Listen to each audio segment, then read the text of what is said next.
الحمد لله نحمده ونستعينه ونستغفره ونؤمن به ونتوكل عليه ونعوذ بالله من شرور أنفسنا ومن سيئات أعمالنا من يهده الله فلا مضل له ومن يضلل فلا هادي له أشهد أن لا إله إلا الله وأشهد أن محمدًا عبده ورسوله أما بعد فإن خير الحديث كتاب الله وخير الهدي هدي محمد صلى الله عليه وسلم وشر الأمور محدثاتها وكل محدثة بدعة وكل بدعة ضلالة. أعوذ بالله من الشيطان الرجيم. بسم الله الرحمن الرحيم. قد أفلح من تزكى وذكر اسم ربه فصلى. صدق الله العظيم. اللهم صل على محمد وعلى آل محمد كما صليت على إبراهيم وعلى آل إبراهيم إنك حميد مجيد. اللهم بارك على محمد وعلى آل محمد كما باركت على إبراهيم وعلى آل إبراهيم إنك حميد مجيد. اللهم ربنا آتنا في الدنيا حسنة وفي الآخرة حسنة وقنا عذاب النار. اللهم إنا نسألك علما نافعا اللهم إنا نسألك علما نافعا وعملا متقبلا ورزقا طيبا. اللهم إنا نسألك قلبا خاشعا ولسانا ذاكرا. اللهم إنا نسألك الشفاء العاجل الكامل لمرضانا والمرضى المسلمين. اللهم اشف مرضانا واغفر لحينا وميتنا.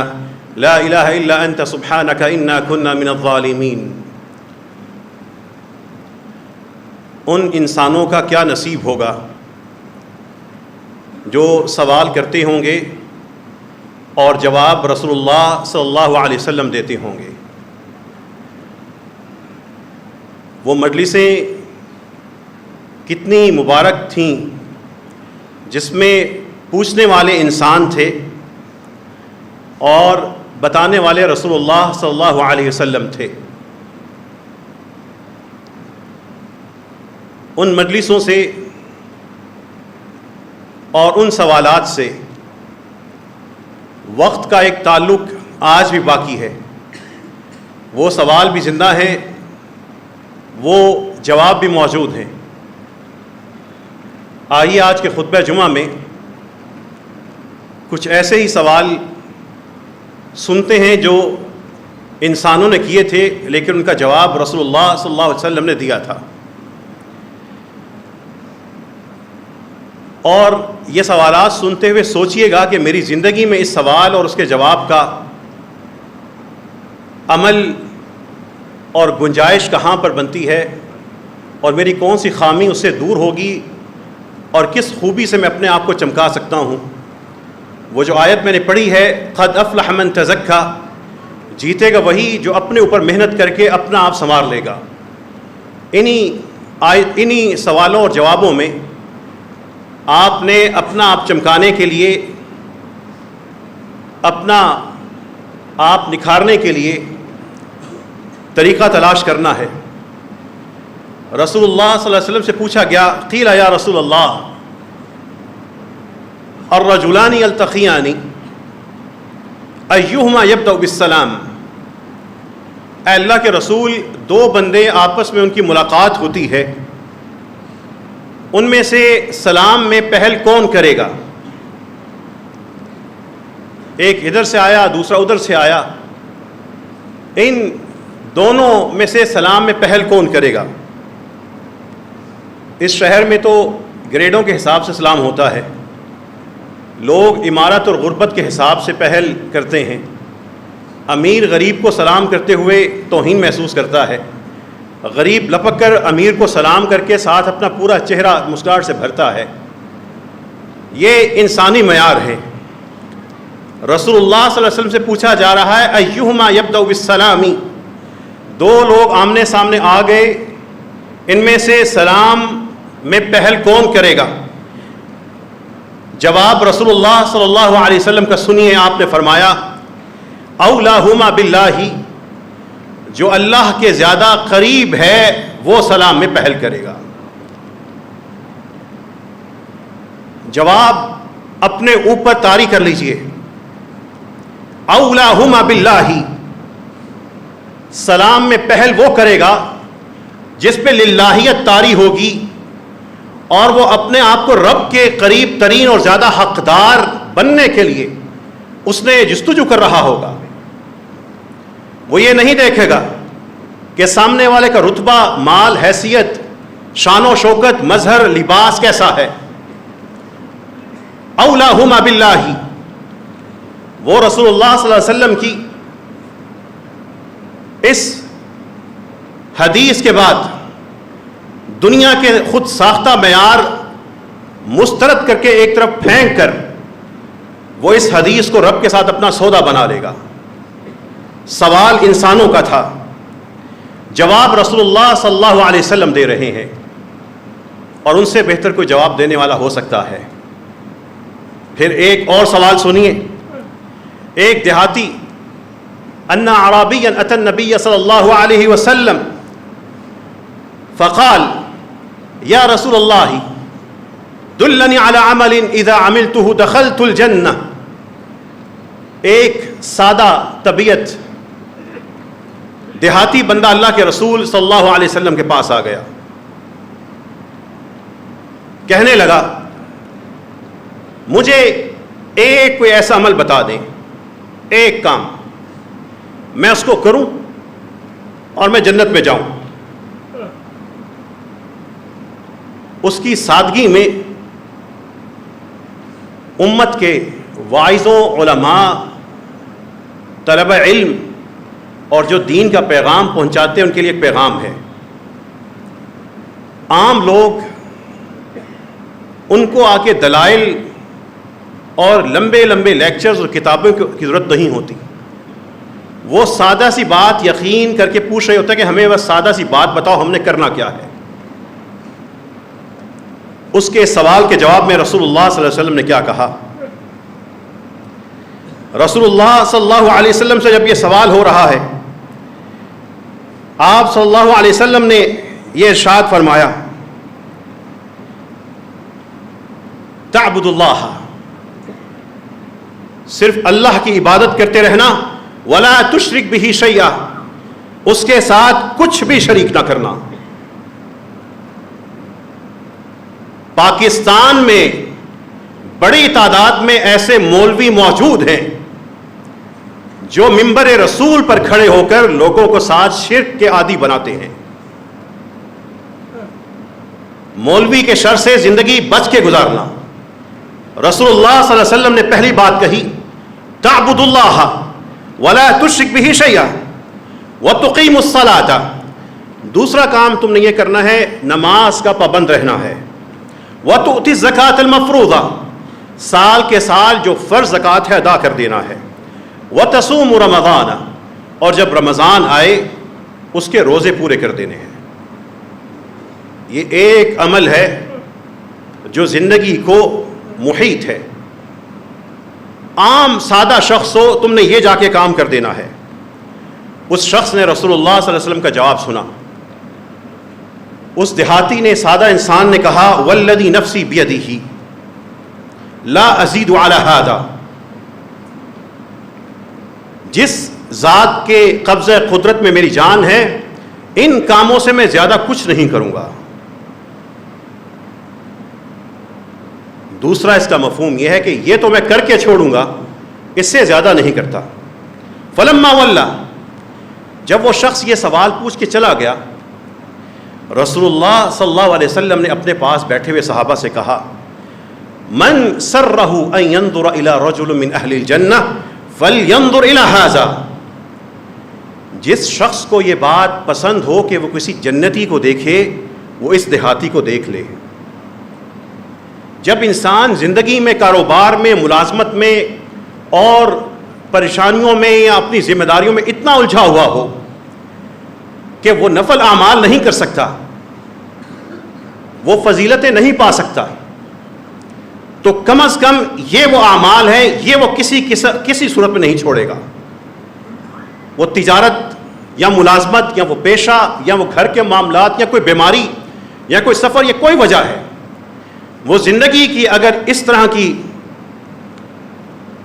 ایک ساری کی ساری قید میں، مشقتوں کی یا مصروفیت کی قید میں ہے، یہ اس کے لیے پیغام ہے۔ سوال انسان نے کیا تھا، جواب رسول اللہ صلی اللہ علیہ وسلم نے دے دیا۔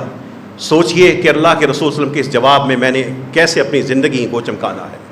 اللہ ہم سب کو عمل کرنے کی توفیق نصیب فرمائے۔ پھر رسول اللہ صلی اللہ علیہ وسلم سے ایک اور شخص آیا، پھر ایک انسان نے سوال کیا، پھر رسول اللہ صلی اللہ علیہ وسلم نے ایک جواب دیا۔ وہ جواب قیامت تک کے لیے زندہ ہے اور لوگوں کے لیے اسوہ حسنہ کا ایک حصہ ہے۔ اس شخص نے آ کے کہا، یا رسول اللہ دلنی علی عمل اذا عملتہ احبنی اللہ واحبنی الناس۔ اے اللہ کے رسول صلی اللہ علیہ وسلم، مجھے کوئی ایک ایسا عمل بتائیے جس کو میں کروں تو میرا رب مجھ سے پیار شروع کر دے اور لوگ مجھ سے محبت کریں۔ رب مجھے پیار کرے، لوگ مجھے چاہنا شروع کر دیں۔ اللہ سے دعا کہ اللہ ہمیں جواب سننے سے پہلے اس کے لیے عمل کرنے کی توفیق نصیب فرما دے گی۔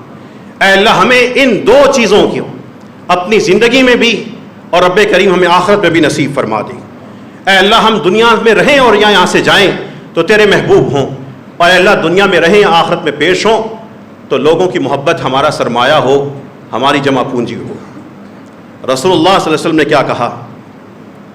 اس بندے سے کیا کہا؟ ازہد فی الدنیا، ازہد فی الدنیا، اس دنیا سے بے رغبتی اختیار کرنا شروع کر دو، یحبک اللہ، اللہ تمہیں پیار کرنا شروع کر دیں گے۔ ازہد فی الدنیا، دنیا کے معاملے میں بے رغبتی اختیار کرنا شروع کر دو۔ اس میں بس ضروری اس میں سے لے لیا کرو، اسی کی کوشش کر لیا کرو جو تمہارے لیے ضروری ہے۔ یہ زیادہ جمع کرنا اور زیادہ کے زیادہ حاصل کرنا، ازہد فی الدنیا یحبک اللہ، اللہ تعالیٰ تمہیں پیار کریں گے۔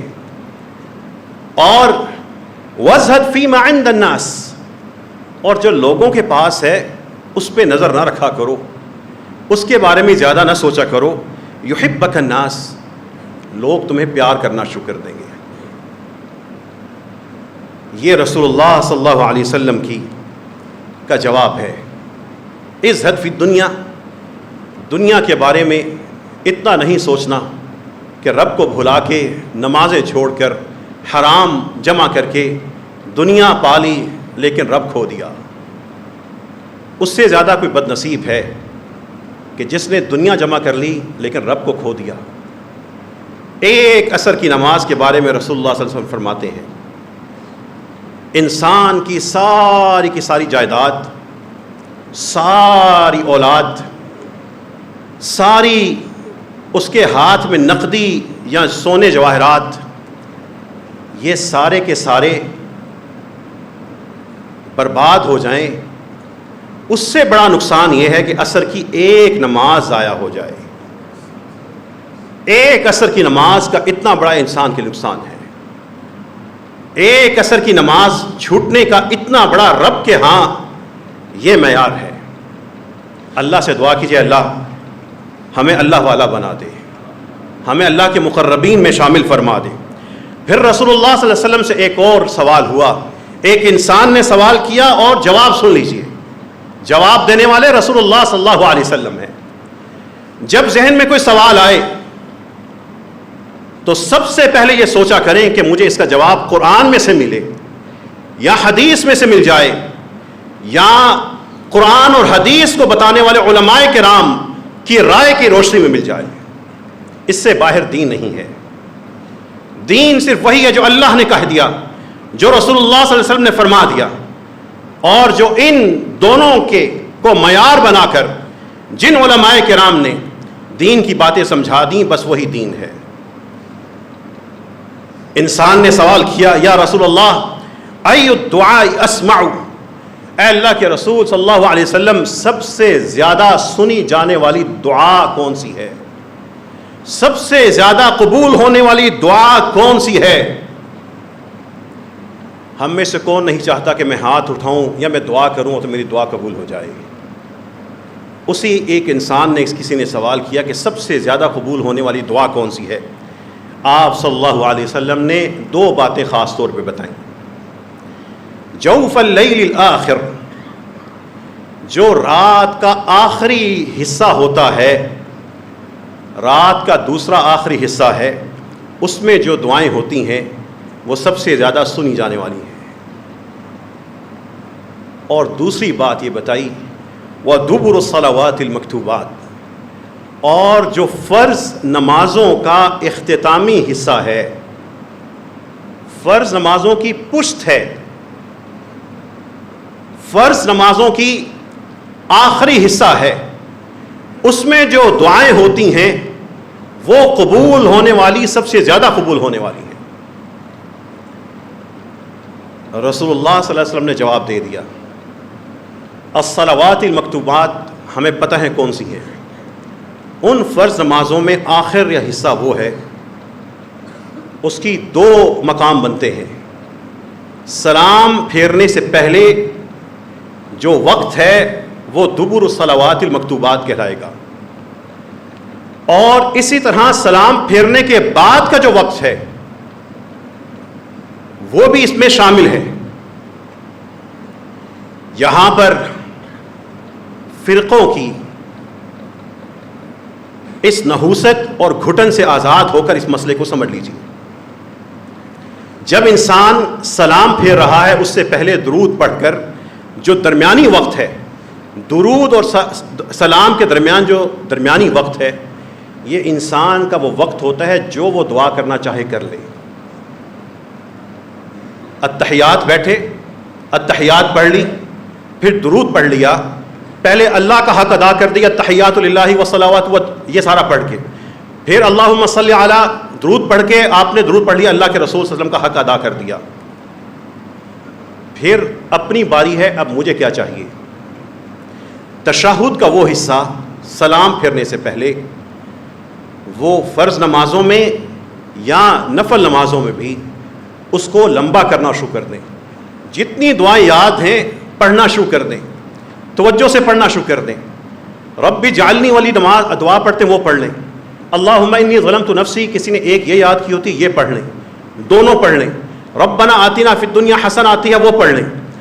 رب ارحمہما آتی ہے وہ پڑھ لیں. جو دعائیں آتی ہیں، جنازے کی دعائیں آتی ہیں، وہ یہ سوچ کر کے میں اپنے تمام مرحومین کے لیے دعا کر رہا ہوں اللہم اغفر لہم ورحمہم، یا ایک کا لفظ آتا ہے اللہم اغفر لہ ورحمہ وعافی واعف عنہ، ساری پڑھ دیں. پھر سلام پھیر دیا. پھر فائدہ اٹھائیں. جنہوں نے کہا پہلا حصہ سلام سے پہلے یا بعد کا ہے، ان کا کام تحقیق کرنا ہے، وہ اپنی رائے دیتے رہیں گے. جب دونوں گنجائشیں مل گئیں، سلام پھیرنے کے بعد پھر دعا کرنا شروع کر دیں. وہ اذکار جو رسول اللہ صلی اللہ علیہ وسلم سے ثابت ہیں پہلے وہ کر لیں. اس کے بعد اپنی کوئی دعا کرنی ہے کرتے رہیں، چاہے تو ہاتھ اٹھا لیں، چاہے تو ہاتھ نہ بھی اٹھائیں. دونوں صورتوں میں سلام پھیرنے کے بعد دعائیں کرتے رہیں. یہاں پر ایک مسئلہ اور سمجھ لیجئے، فرقے کی بنیاد پر نہیں، سلفی حنفی اہل حدیث ہونے کی بنیاد پہ نہیں، محمد الرسول اللہ صلی اللہ علیہ وسلم کے امتی ہونے کی بنیاد پر. سلام پھیرنے کے بعد اللہ کے رسول صلی اللہ علیہ وسلم نے ایک دفعہ بھی صحابہ کرام کے ساتھ یہ عمل نہیں کیا کہ سارے بیٹھے ہیں تو آپ نے ہاتھ اٹھا کر دعائیں کروائی ہوں اور اس کو معمول بنایا ہو. جو لوگ یہ سمجھتے ہیں امام سلام پھیرنے کے بعد اگر دعا نہیں کرواتا پتہ نہیں ہماری دعا نماز ہوئی ہے نہیں ہوئی، اور چونکہ ہمارے بر صغیر میں رواج ہے اس وجہ سے لوگ اس غلط فہمی کا شکار ہوتے ہیں کہ یہ شاید دعا کا انکاری ہے. رسول اللہ صلی اللہ علیہ وسلم کی مسنون نماز میں اس طرح کے دعا کا عمل اس کا حصہ نہیں ہے. یہ بات اکثر لوگوں کو پتہ ہے، لیکن یہاں پہ فقہ حنفی سے تعلق رکھنے والے بہادر علماء کرام کو ایک بات کی ضرورت ہے کہ وہ کھلم کھلا کہہ دیں، نمازیوں سے کہہ دیں کہ اللہ کے رسول صلی اللہ علیہ وسلم نے اس طرح دعائیں ہر دفعہ نہیں کروائیں، اس لیے ہم اس عمل کو چھوڑنے کا اعلان کرتے ہیں. وہ عوام سے کیوں ڈرتے ہیں؟ صرف اس وجہ سے کہ اگر ہم نے یہ ایک عمل تسلیم کر لیا تو دوسرا فرقہ یہ کہہ دے گا کہ دیکھو یہ غلط عمل پہ تھے، آج ان کی ہار ہو گئی، انہوں نے ہماری بات مان لی. کیا یہ معیار ہے ہمارے رسول اللہ صلی اللہ علیہ وسلم کی اطاعت کے؟ لیکن دوسری طرف اہل حدیث جو نماز کے بعد دعا نہیں کرتے، وہ رسول اللہ صلی اللہ علیہ وسلم کی نماز کے مطابق صحیح عمل کرتے ہیں، ان کے اندر ایک گنجائش ہونی چاہیے، ان کو کھلم کھلا اس بات کا اظہار کرنا چاہیے کہ رسول اللہ صلی اللہ علیہ وسلم کے پاس جب کوئی شخص دعا کی درخواست لے کے آتا تھا اور کہتا تھا کہ میرے لیے یا فلاں کے لیے دعا کر دی، رسول اللہ صلی اللہ علیہ وسلم اسی وقت بلا تردد بلا تاخیر ہاتھ بلند کر کے دعا کروا دیتے تھے۔ اب اگر نمازیوں میں سے کسی شخص نے یہ کہا ہے میرے گھر میں بیماری ہے یا میرے فلاں مسئلہ ہے، میرے گھر یا میرے والدین یا کوئی فوت ہوا ہے، اس کے لیے دعا کروا دیں، اس موقع پر جب مسلمان اکٹھے ہوتے ہیں نماز کے لیے، اس وقت دعا کروا دینا یہ کوئی بدعت نہیں ہے، یہ عین رسول اللہ صلی اللہ علیہ وسلم کی سنت کے مطابق اس بھائی کی کے لیے دعا کروا دینا کسی بھی وقت، کھڑے کھڑے بیٹھے نماز کے بعد، حتیٰ کہ خطبے کے دوران اگر کوئی کہہ دے رسول اللہ صلی اللہ علیہ وسلم نے دعا کروائی تھی تو اگلے جمعے تک بارشیں ہوتی رہی تھیں۔ ان دونوں لوگوں کو اس موقع پر اہل حدیث اور حنفی یہ دونوں اس معاملے میں ایک ہیں، لیکن ایک حد تک دونوں اپنی ضد پہ اڑے ہوئے ہیں۔ جب رسول اللہ صلی اللہ علیہ وسلم کی اطاعت کرنی ہے تو ضدیں پھر کیسی؟ پھر عوام سے کیوں ڈرنا؟ پھر سامنے مقتدی جن کو اللہ کے تعالیٰ کے رسول صلی اللہ علیہ وسلم اور اس کے بعد ممبروں پہ کھڑے ہونے والے یہ مقتدیوں کا ایمان اور عقیدہ یہ ہمارے گلوں کے اوپر گواہ ہے یا ہمارے حق میں ہمارے خلاف، ان کے معاملے میں ان لوگوں سے کیوں ڈرنا؟ یہ امانت ہے دین، اس کو سادہ اور واضح الفاظ میں کیوں نہیں پہنچاتے؟ اس معاملے میں احناف علماء کرام کو بھی پتہ ہے اور اہل حدیث علماء کرام کو بھی پتہ ہے، لیکن آپس کا یہ جو ان کا ٹکراؤ ہے اس وجہ سے لوگوں کو ایک مسئلہ واضح طور پہ کیوں نہیں بتاتے؟ رسول اللہ صلی اللہ علیہ وسلم کی اس حدیث کی روشنی میں اپنا جو نماز کا سلام ہے اس سے پہلے کے حالات اور بعد کے حالات کا خود جائزہ لے لیجئے اور دعا کیجئے ہم سب کو اللہ تعالیٰ اخلاص کے ساتھ دین پر عمل کرنے والا اور دین پہ پہنچانے والا بنا دے۔ رب کریم جو نبی کریم صلی اللہ علیہ وسلم کے ہم نے جوابات سنے ہیں، اے اللہ ان جوابات کے ذریعے ہمیں اپنی سیرت چمکانے کی توفیق نصیب فرما۔ رسول اللہ صلی اللہ علیہ وسلم سے ایک اور شخص نے آ کے سوال کیا، اے اللہ کے رسول صلی اللہ علیہ وسلم یہ بتائیے وہ کون سی چیز ہے جو لوگوں کو سب سے زیادہ جنت میں داخل کرے گی؟ سئل النبی صلی اللہ علیہ وسلم عن اکثر ما يدخل الناس الجنہ، وہ چیز تو بتائیے جو لوگوں کو جنت میں سب سے زیادہ داخل کرے گی۔ آپ صلی اللہ علیہ وسلم نے فرمایا تقوی اللہ، اللہ کا ڈر، تقوی اللہ، اللہ کا ڈر، وحسن الخلق، اور اچھا اخلاق۔ اللہ کا ڈر اور اچھا اخلاق۔ اور پھر پوچھا گیا وہ تو بتائیے جو چیز لوگوں کو سب سے زیادہ دوزخ میں داخل کرے گی۔ رسول اللہ صلی اللہ علیہ وسلم نے فرمایا ایک یہ منہ اور ایک انسان کی شرمگاہ۔ حساب لگا لیجئے آج کے جتنے وسائل انسانوں کو دستیاب ہیں، دیکھیے دوزخ کی طرف ان دو چیزوں کی جیسے لوگ کس طرح جا رہے ہیں، منہ سے حرام کھانا یا منہ سے حرام بولنا، اور ستر کا خیال نہ کرتے ہوئے، حیا کو پامال کرتے ہوئے یہ سکرینیں، یہ شیئر، یہ اکاؤنٹس یہ نوجوانوں کو کہاں لے کے جا رہے ہیں۔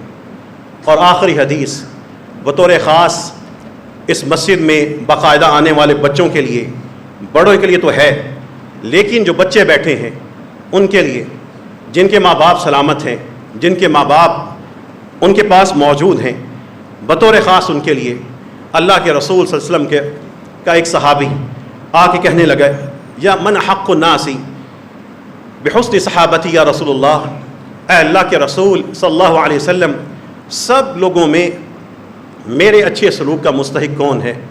آپ صلی اللہ علیہ وسلم نے کہا امک، تمہاری ماں۔ اس نے کہا پھر کون؟ آپ نے کہا امک، تمہاری ماں۔ اس نے کہا پھر کون؟ اس نے کہا رسول اللہ صلی اللہ علیہ وسلم نے کہا تمہاری ماں۔ اس شخص نے کہا پھر اس کے بعد کون؟ پھر رسول اللہ صلی اللہ علیہ وسلم نے کہا ابو کا، پھر تمہارا باپ۔ یہ ماں اور باپ بطور خاص جو بچے بیٹھے ہیں، ماں باپ کی قدر تو اس عمر میں آتی ہے جب انسان شاید ماں باپ کو کھو چکا ہوتا ہے، لیکن بڑے خوش نصیب ہوتے ہیں جو بچپن سے اپنی ماؤں کے چہروں کو محبت سے دیکھتے ہیں، اپنے باپ کی تھکاوٹ کو، اس کی چاہت کو محسوس کرتے ہیں۔ جو بچے بطور خاص یہاں پہ بیٹھے ہیں، اپنے اپنے باپ کا ہاتھ تھام کے اس نعمت کی احساس کیا کریں۔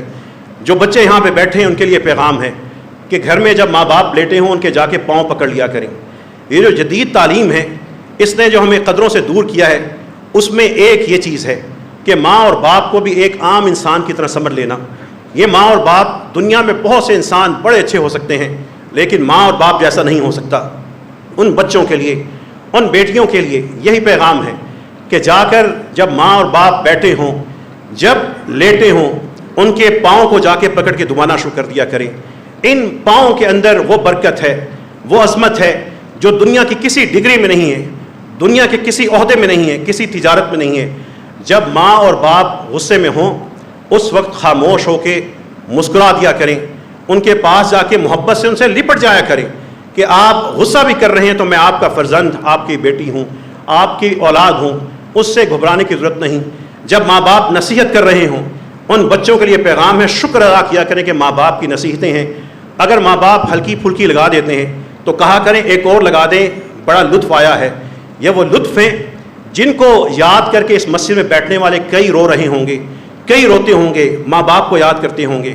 اس لیے حدیثیں اس لیے نہیں ہے کہ صرف وقت پورا کر لیا جائے، یہ حدیثیں سیرت کو چمکانے کے لیے ہیں، تعلقات مضبوط کرنے کے لیے ہیں، مسلمان کو محمدی بنانے کے لیے ہیں، رسول اللہ صلی اللہ علیہ وسلم کا امتی بنانے کے لیے ہیں۔ اللہ سے دعا کیجیے اللہ ہمیں ان احادیث پر عمل کرنے کی توفیق نصیب فرما۔ وآخر دعوانا ان الحمد للہ رب العالمین۔ الحمد للہ نحمده ونستعینه ونستغفره ونؤمن به ونتوکل علیہ ونعوذ باللہ من شرور انفسنا ومن سیئات اعمالنا من يهده الله فلا مضل له ومن يضلل فلا هادي له اشهد ان لا الہ الا اللہ واشهد ان محمدا عبده ورسولہ۔ رسول اللہ صلی اللہ علیہ وسلم سے انسان سوال کر رہے ہیں، وہ عظیم انسان جو صحابہ ہیں جن کو رسول اللہ صلی اللہ علیہ وسلم کی صحبت اور رفاقت نصیب ہوئی، سوال وہ کر رہے ہیں، جواب اللہ کے رسول صلی اللہ علیہ وسلم دے رہے ہیں، بتا ان کو رہے ہیں لیکن سمجھا پوری امت کو رہے ہیں۔ وہ امت جو قیامت تک آتی رہے گی اور رسول اللہ صلی اللہ علیہ وسلم کے فرامین سے اس میں سے خوش نصیب لوگ اپنی جنت پکی کرتے رہیں گے۔ پوچھتے ہیں ابن مسعود رضی اللہ عنہ، اے اللہ کے رسول صلی اللہ علیہ وسلم، بلکہ یہ خاص مقام ہے جس میں سوال کرنے والے بھی خود اللہ کے رسول ہیں، خود ہی ایک سوال کو اللہ کے رسول کرتے ہیں اور پھر اس کا جواب دیتے ہیں۔ یہ بھی ان کا ایک انداز تھا کہ خود ہی ایک سوال صحابہ کے سامنے رکھا، پھر صحابہ کے ان کے شوق کو دیکھتے ہوئے جواب دیا۔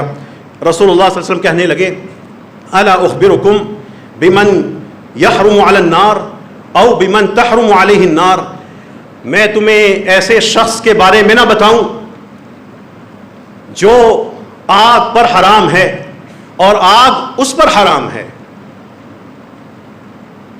صحابہ سے پوچھ رہے ہیں میں تمہیں ایک ایسے شخص کا نہ بتاؤں جو آگ پر حرام ہے اور دوزخ کی آگ اس پر حرام ہے؟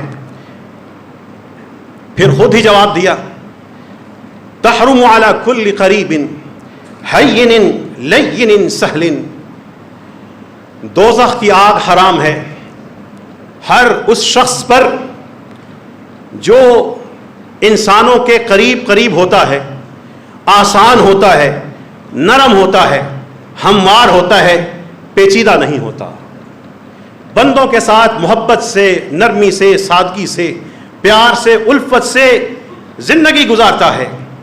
ایسے وجود کو جب اللہ یہاں سے لے کے جائیں گے اس آگ کے سامنے پیش نہیں کریں گے، اس آگ کو اس وجود تک نہیں لانے دیں گے۔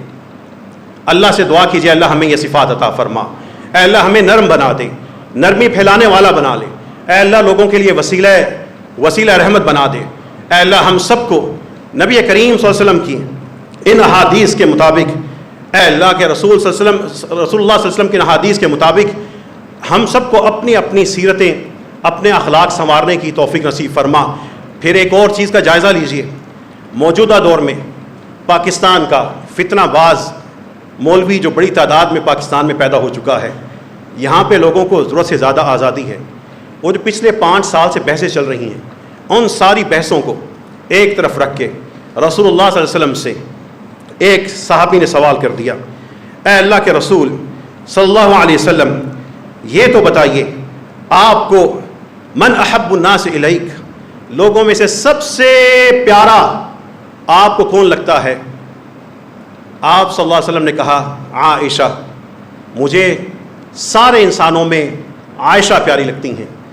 پھر اس نے کہا اور مردوں میں سے کون اچھا لگتا ہے؟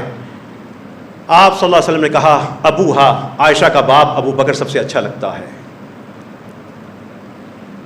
یہ جو ویڈیوز آ رہی ہوتی ہیں، جو عقیدے کو مسمار کر رہی ہوتی ہیں، تباہ کر رہی ہوتی ہیں، حضرت علی رضی اللہ عنہ حضرت عائشہ رضی اللہ عنہ کو ایک دوسرے کا مخالف بنا کر کھڑا کر کے، یا حضرت ابو بکر اور حضرت علی رضی اللہ عنہ کو دو الگ الگ فریق بنا کر ایک کی فضیلت بیان کر کے دوسرے کی مذمت کا ذہن تیار کرنے والے